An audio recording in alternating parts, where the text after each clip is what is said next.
宇宙から飛来した新たな脅威ウルトラマントリガー。それは黄金に輝く黄金の脅威。スマイルスマイル。 Akhirnya Absolute Diablo datang untuk mengacaukan dunia Trigger. Seperti biasa, Ultraman Trigger episode terbaru akhirnya tayang ya. Dan kali ini sudah memasuki episode ke-13, melanjutkan episode sebelumnya yang adalah klimaks dari konflik melawan Dark Trigger dan kemunculan form Gurita Toriga Eternity. Mungkin karena itu untuk episode ke-13 ini sama sekali tidak ada pertarungan sedikit pun, karena memang gak ada musuh yang bisa dilawan. Ya anggap aja episode kali ini sebagai refreshing sejenak, mengingat beberapa episode sebelumnya sudah ada banyak kejutan yang dimunculkan dan masih tetap akan berlanjut di episode-episode selanjutnya. Meski ceritanya yang lumayan santai, gak ada fight scene-nya, episode kali ini sebenarnya menjawab beberapa pertanyaan di episode sebelumnya, terutama mengenai Ignis yang sudah bisa dipastikan ia akan menjadi pengguna Dark Trigger yang selanjutnya. Dan di preview sudah menghadirkan Absolute Diablo dan Ultraman Reboot yang akan saling bentrok di episode selanjutnya. Seperti biasa, saya akan membahas plot dari episode kali ini dengan sesingkat mungkin dan beberapa hal menarik yang seru untuk kita bahas lebih jauh. Ayo bahas topik kita kali ini.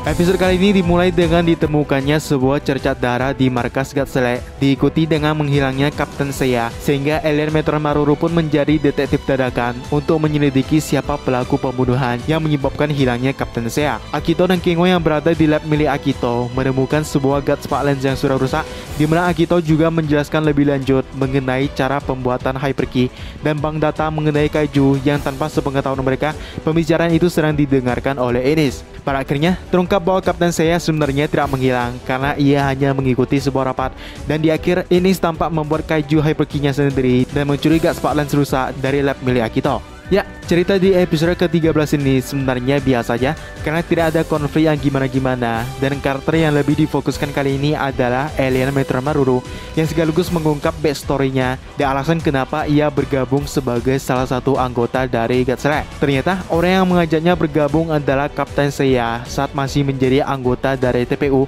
dan bayaran yang ia berikan juga sangat receh, yaitu rekaman sebuah tayangan yang sama-sama mereka minati. Meski begitu, Kapten Seiya tidak merekrut Maruru tanpa adanya alasan. Ia tahu bahwa alien ini sebenarnya memiliki kecerdasan yang bisa dimanfaatkan dalam tugas melindungi bumi, dan terbukti memang Maruru cukup berperan penting dalam misi-misi yang dijalankan oleh God Select sejauh ini.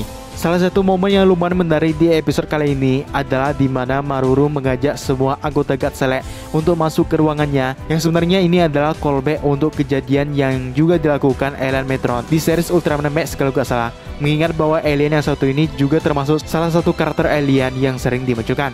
Selain Maruru, karakter lainnya juga menjadi fokus utama di episode kali ini adalah Ignis yang diam-diam memasuki Nars Disego atau markas dari God Select, di mana seperti biasa ia melakukan kebiasaannya sebagai pencuri handal, dan tingkah lakunya kali ini tampak seperti biasanya, yang itu juga menjawab pertanyaan kita sebelumnya, yaitu apakah ia yang menyerap energi dari Dark Trigger atau Dark Trigger sendiri yang memasuki tubuhnya, dan jawaban yang benar adalah Ignis sendirilah yang menyerap energi dari Dark Trigger. Alasannya adalah Ignis tampak masih memiliki kontrol atas tubuhnya. Bahkan sepertinya ia sudah mencari tahu cara untuk mengakses kekuatan besar yang baru saja ia dapatkan dengan mencuri sebuah God Spark Lens di laboratorium Akito. Yang tentu saja ini sesuai dengan bocoran beberapa waktu yang lalu memperlihatkan Ignis sedang membawa God Spark Lens juga. Tak hanya itu, ia juga membuat Hyperkey kaiju untuk dirinya sendiri yang bisa digunakan dengan God Spark Lens-nya. Dan yang jadi pertanyaan adalah apakah ia akan berubah menjadi Dark Trigger menggunakan alat ini, mengingat bahwa sampai sekarang Dark Trigger masih belum ada Hyperkey-nya. Hal lain yang juga terungkap di episode kali ini adalah cara Hyperkey dalam form Power Tap dan Sky Tap yang ternyata diekstrak dari salah satu pecahan reruntuhan kuno di masa lalu saat kedua form ini lenyap diserang para Dajan. Itu artinya Hyperkey Dark Trigger bisa saja dibuat menggunakan pecahan reruntuhan kuno yang masih menyimpan data dari Dark Trigger dari masa lalu, atau bahkan bisa diciptakan ini sendiri karena energi Dark Trigger yang kini sudah terisi penuh di dalam tubuhnya.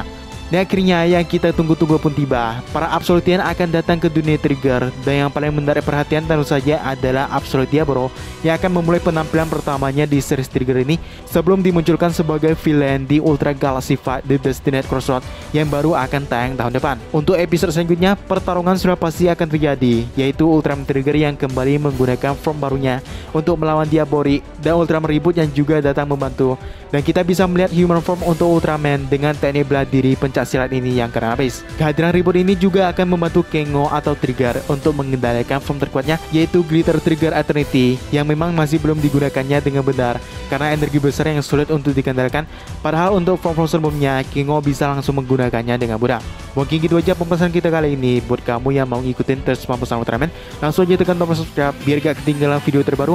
Bila ada video lain yang bisa langsung aja kalian tonton. Dan sampai jumpa di video selanjutnya. From the past to save the future, 作ってくれ未来を君の力で地球の平和を